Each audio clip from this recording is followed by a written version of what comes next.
ஜீவவசனம் கூறுவோம், சகோதரரே சேர்ந்தே எக்காலம் ஊதுவோம். கர்த்தருடைய நாமம் உயர்த்தப்படுவதாக. கிறிஸ்துவுக்குள் அன்பானவர்களே, இந்த நாளிலும் ஜீவ வார்த்தை ஒன்றை நாம் கேட்போம்.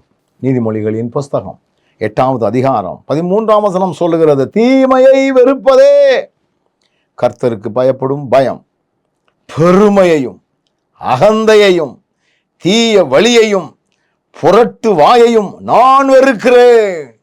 ஆண்டவர் வெறுக்கிற காரியத்தை இங்கே தெளிவாக சொல்லியிருக்கிறார். தீமையை வெறுக்கிறது தான் அவருக்கு பயப்படக்கூடிய பயத்திற்கு அடையாளம் என்று சொல்லப்பட்டிருக்கிறது. ஒரு இடத்துல வசனம் வருது, பாவிகளை ரட்சிக்க கிறிஸ்து இயேசு உலகத்துக்கு வந்தார். பாவிகள் யார்? பாவம் செய்தவர்கள், தவறினவர்கள், குடும்ப சூழ்நிலைகளுக்காக தன்னுடைய வாழ்வையே தவறாக பயன்படுத்தினவர்கள், தங்களுடைய உடம்பை தவறாக பயன்படுத்தினவர்கள். இப்படிப்பட்டவங்களுக்கெல்லாம் ஆண்டவர் வாழ்வு கொடுத்திருக்கிறார். அதே நேரத்தில் பரிசேயர்கள் அப்படின்னு ஒரு குரூப் ஆஃப் பீப்புள் இருந்தாங்க.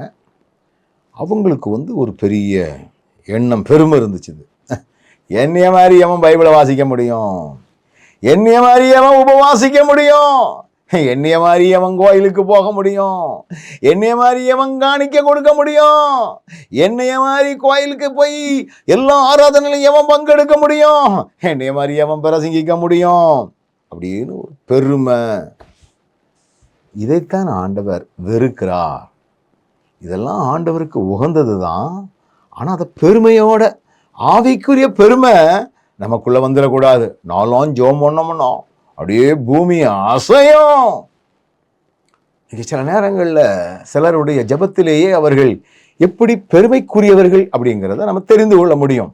வாய் ஜாலங்கள் எல்லாம் பேசி மிக அழகாக கையை காலை வேகமாக அடிச்சு பிடிச்சி, அப்பா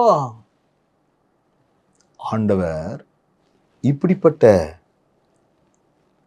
காரியங்களை விட ஆண்டவருக்கு பயந்த வாழ்க்கை. என்கிட்ட ஆண்டவரே பெருமை, அகந்த, தீய வழி, புரட்டுவாய், இங்கே ஒன்று பேசுறது அங்கே ஒன்று பேசுறது, இதெல்லாம் இருக்கக்கூடாது.